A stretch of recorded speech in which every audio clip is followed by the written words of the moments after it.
Music is my inspiration. It's my muse. But why should anyone care?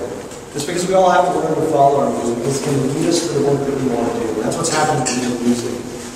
It's played such a major part of my life, and I constantly listen to music no matter what it is that I'm doing.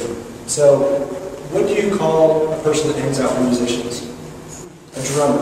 That's exactly what I was. All through high school and college, I played in a lot of different bands of varying degrees of success. And from 1995 to 1999, I was in a really successful band. I got a chance to record a lot of fun music, record and play live. It really felt like it was going to be a career.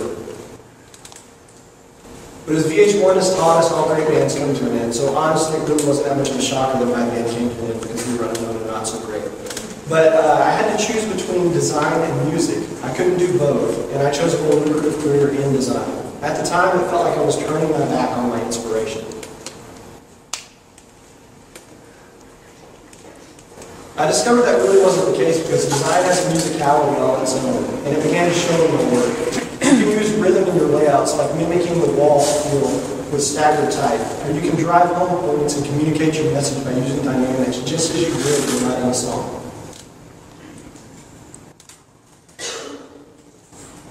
My inspiration began to seep into my design process as well. I began focusing on the harmony of colors and grouping shapes to form melodies and motion to create grand stories. All the lessons that I learned as a musician now inform the way that I design, and they still do to this day.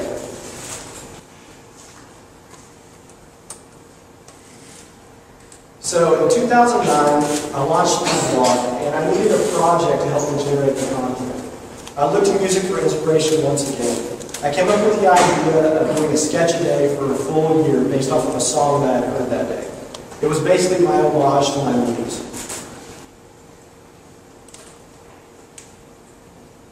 This gave me the opportunity to focus on drawing the way that I wanted to while also shedding light on my design process. Like so many designers, I sketch a ton during the exploratory phase, but it's rarely anything that clients ever see in my process.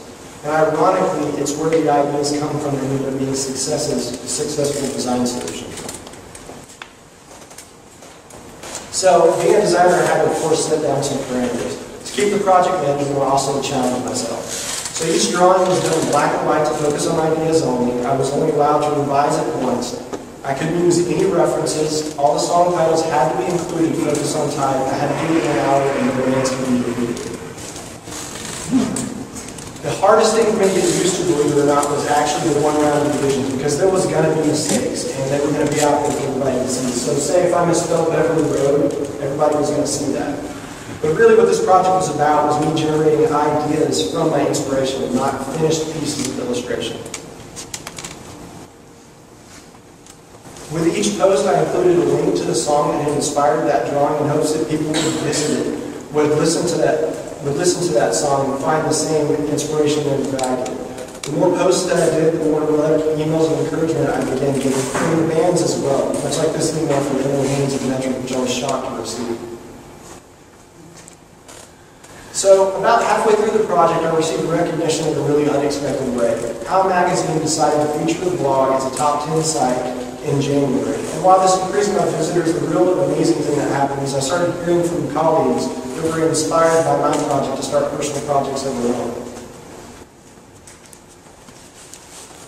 At around the same time, I came up with the idea of doing a speed sketch to keep the project fresh for visitors and myself as well. I filmed myself doing the drawing, compressed the timeline, and then laid in the song that had inspired the drawing with the soundtrack. So in a sense, you ended up seeing the inspiration happen in pseudo-real time. The more posts that I did, the more new music that I discovered. People would request songs from bands that I wasn't familiar with. Members of one band would leave and form a new band. The lead singer of Vibralex, as a thank you, sent me the speech from her new band, the Backsliders, and she also invited me out to hear them play live, where I heard Cricket Taylor for the first time as well. Then the project took a really strange turn in the meta. And what I mean by that is inspiration begat inspiration. Little Brazil wrote a song about my dog Rusty that I had featured in a sketch that was inspired by their song Shades. So the people that inspired me were now inspired by me.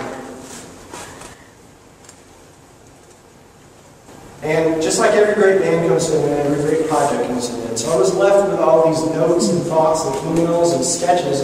I didn't know what to do with them. And I remember what Emily Haynes had said earlier, and that's what this would make a rad book, and she was right, it did make a rad book. I ended up actually compiling everything together and created my book, which I eventually called Synesthesia. Once Synesthesia was printed, I realized the marketing tool that I had in my hands, and I began feeding the marketing machine. I reached back out to all the bands and record labels that had shown interest and encouraged me along the way to pitch for their business. To date, it's been my most successful marketing tool, and I received a ton of great emails like this one from Matador Records, who I absolutely admire. Those leads eventually led to paying gigs, and as designers, that's what we want. We want to get paid for the work that we love to do. CityView hired me to develop merchandising and promotional materials for their band based off of the speed sketch that I had done for them. The only reason that this happened was because I followed up with them afterwards.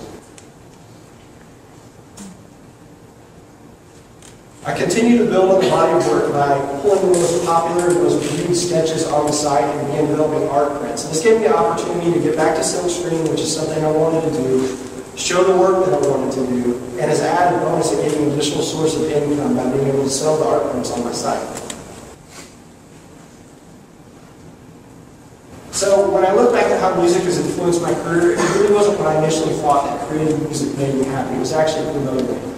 My fondest memories of my band AIGA are actually translating our quirky sense of style and humor into marketing materials, promotional materials, and band merchandise that fans and friends actually want.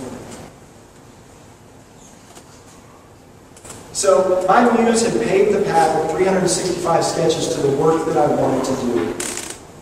I thank you all for listening to me talk about what my inspiration is, and I'm eager to hear what inspires you. And I encourage all of you to follow your muse, because it's going to lead you to the work that you want to do. And since I've talked so much about following, feel free to follow me on Twitter as well. Thanks.